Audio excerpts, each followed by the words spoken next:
Paris Perspective. Hello and welcome to this edition of Paris Perspective with me, David Coffey. In December of 1997, the first international agreement of its kind, the Kyoto Protocol, was launched. And that was a deal that would stabilise greenhouse gas concentrations in the climate to prevent dangerous anthropogenic interference with the climate system. Flash floods, rising sea levels, record droughts and extreme weather would all be consigned to the annals of history. 25 years later, has the climate doomsday clock been reversed? Have the COP summits offset the climate apocalypse, despite the succession of promises from G7 nations to mitigate the consequences of the Earth's temperature rising over 1.5 degrees Celsius? Today, I'm joined in studio by Stéphane Savarese, who's the CEO of Technocarbon, which is a company that produces low-carbon building materials to replace steel and concrete, and that's based here in Paris. Stéphane, it's great to have you on the programme today. Thanks, David. Very nice being invited here. Well, the hook for our meeting today is the anniversary of what was the first ever legally binding agreement of its kind a quarter of a century ago in Japan. But also we're going to look at the results of the recently concluded climate summit in Sharm el-Sheikh in Egypt, the COP27 meeting that took place in Egypt.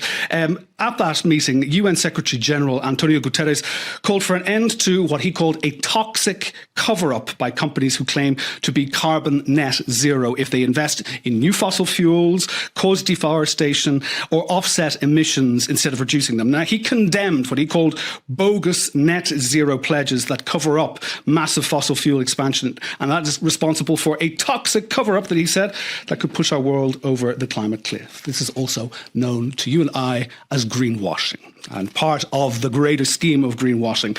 Now, where do we actually stand after COP27? You yourself were at the COP26 that took place in Glasgow last year. What has moved on since Sharm el-Sheikh meeting last month? Well, since COP21, we have had a very great show of goodwill. Everybody wants to help building a new climate transition where we would actually curb down emissions and then switch to net zero, which is the target for 2040 if you want to go to plus 1.5 degrees, and latest 2050, 2055 for plus 2.0. And then beyond plus 2.0, we are in the no-go zone, in the red climate zone, where we don't know what would happen, but probably catastrophic climate change. So if we want to move away from that fear of catastrophic climate change, we need to give people hope and we need to start defining the solutions. Mm-hmm. So the first target is, have we reduced greenhouse gas emissions? And the answer is probably yes and probably no.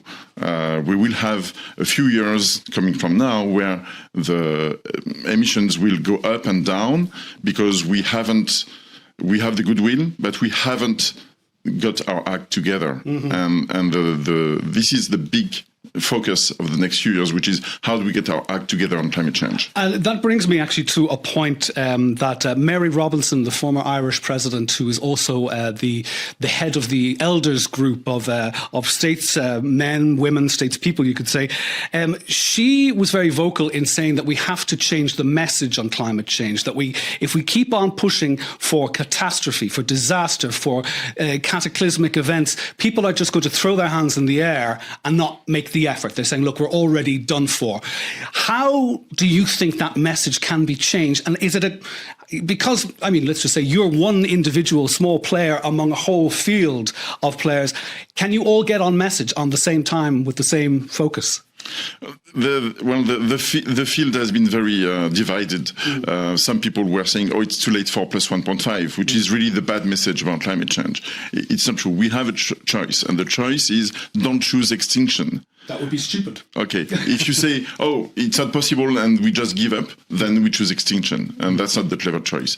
So the clever choice is, yes, we can do it, but the challenge is huge. So how do we get our act together? And the solutions must be simple. easy to understand and very efficient, and efficient in the short term and in the long term at the same time. Now, bringing up the point of greenwashing, for example, I mean, what mechanisms are in place to evaluate whether companies are actually tangibly cutting emissions? Are there transparency mechanisms, for example, that are actually working, that we can actually get the data from?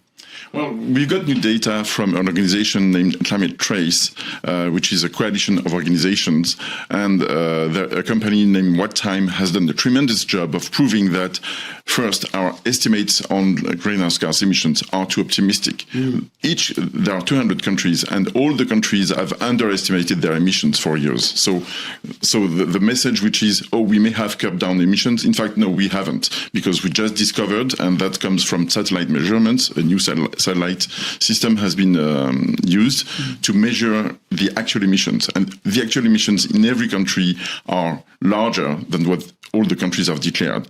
So, and there is a global stock take that is to be made, and the analysis shows that the stock take is not accurate. So we first get our act together on measurement, and then on measures. So measurements are now available and pretty accurate, and they show that the results are not good. So the next big COP will be COP 31st, COP 31, sorry. Yeah.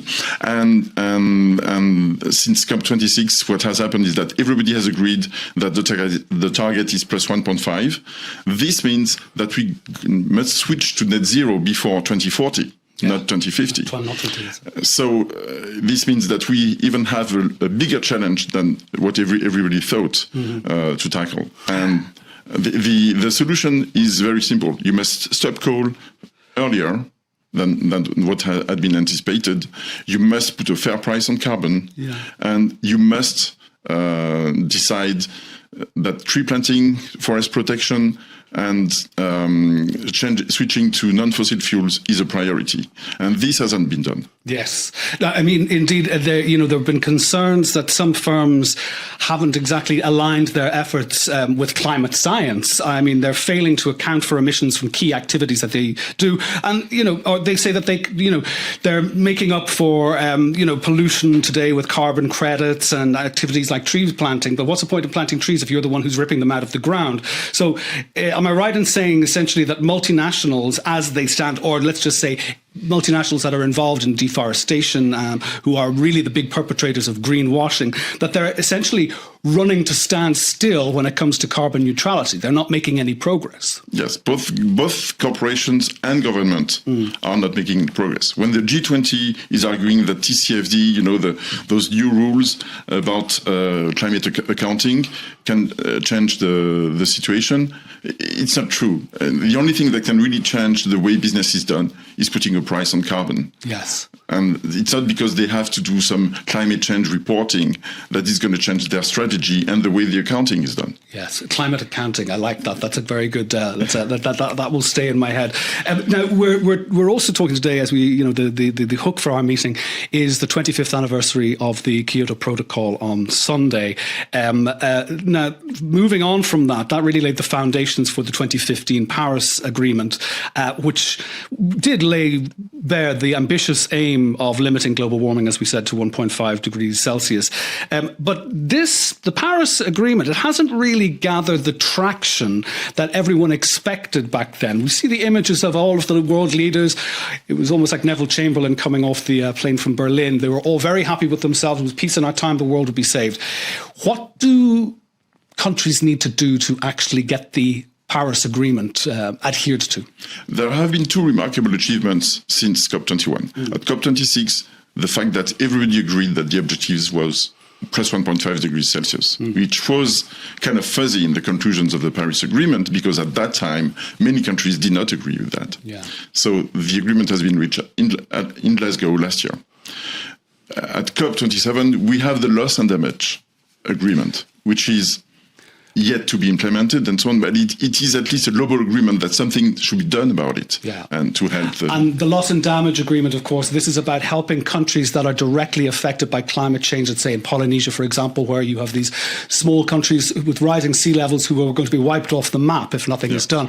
Am I right in saying that the fund that they're looking to put in place is 100 billion? Is that the figure? It should be 100 billion per year. Per year. But it's, and that's just a fraction of the global effort to achieve the climate transition, which is estimated to over 1,200 billion per year. Yes. So we haven't even done that. So of course the acts are far behind the declarations, but at least we have the declarations that everybody agrees. But people have to pony up. There was a great. It's still only goodwill. Yeah, it's still only goodwill. Well, there was a very good quote there from a member of the UN. I think it was the chief of the UN panel on climate change, who said, you don't get an A for just showing up to class, you get an A for doing the work, and you can't pay someone else to do it, you have to do it yourself. So, I mean, that really sums it up very nicely. Now, again, like, it's very hard to look into the crystal ball here, but there's a company, a non-profit organization called the CDP Worldwide that runs a worldwide disclosure system for companies to manage their environmental impacts, and that they found that decarbonisation plans for major companies or major corporations from G7 nations are putting the Earth on a collision course to heat potentially to a catastrophic 2.7 degrees Celsius. I mean, what exactly does that mean? When was the last time the Earth was 2.7 degrees hotter than it is today? And what climate conditions are we looking at? Because we have to almost look at paleontology and, or paleoclimatology to actually get an idea in our head what the world would look like. That was several million years ago. Yeah. So it's hard for us to imagine living in the world like that. It's probably possible to live in a world like that. But the problem is the transition. Cities and civilizations are going to be destroyed. That's what we don't want to lose. We don't want to lose that because telling humankind, okay, we just destroy everything and we start afresh. Well, some people are tempted by this solution, but I think it's not a majority. So what can be done instead is to change what we have, which is not entirely bad or entirely good. We are in the gray zone right now. And the question is, do you want to go to the red zone or the green zone? Yes. Everybody wants to go to the green zone. So how do we do it? Yes. Well, it's very simple. We need to move away from complex solutions like the exchange trading system. When has an exchange trading system allowed to reduce CO2 emissions? It did not happen. Over the past 20 years. We've seen failures of ETS. Putting a price of carbon, this is what G20 has been trying to avoid by inventing new complex regulations that do not allow really accounting for CO2 and for greenhouse gases. But this is what we need. We need measurements and measures to reduce greenhouse gas emissions. How do we do this? We need solutions. We don't need 1,000 solutions. We don't need 100 solutions. We need a few solutions. We need to replace coal with other types of energy. We need to reduce oil and gas, and we need to change the way we are making materials, and we need to protect forests and plant trees. Sure. Indeed, that brings me to a point about recently the European Union has basically greenwashed natural gas as being this is a transition fuel. Are they being hypocritical here by saying that what is essentially a fossil fuel is green and is good for the environment? It's not hypocrisy, it's marketing genius. Natural gas, come on, it's fossil gas, not natural gas.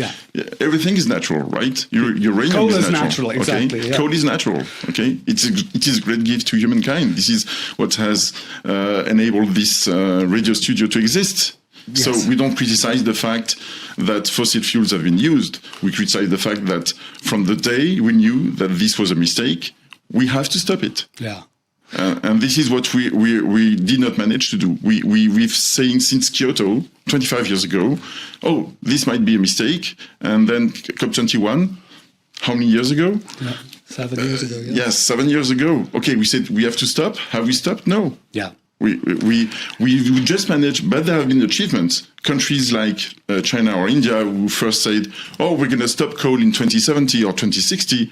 Now they agree on 2050. So there is progress. Yes. But it's still for tomorrow. And there is another point, because it's pertinent today. There is this UN, there's a COP15 climate conference that's taking place in Canada at the moment that's about biodiversity. It's a biodiversity climate that is taking place there. That indeed runs in tandem with saving the planet. I mean, they're saying that if we continue on this course that doesn't move, 1 million species are going to be wiped off the earth in the next 50 years. How do you reconcile, let's just say, the importance of messaging climate change and also the maintenance of biodiversity? They two seem to have kind of been grown apart, but they are both very much on the same page. I call that the asymmetry of risk. If you don't solve climate change, everything you're doing on biodiversity will be destroyed by climate change. And if you address climate change, you're making it easier to address biodiversity, because to reduce climate change, we need to plant forests. So that helps biodiversity, restoring the habitat, protecting the existing habitats. This means we need to be clear on the priorities. The priority of this decade is to reduce, curb down emissions.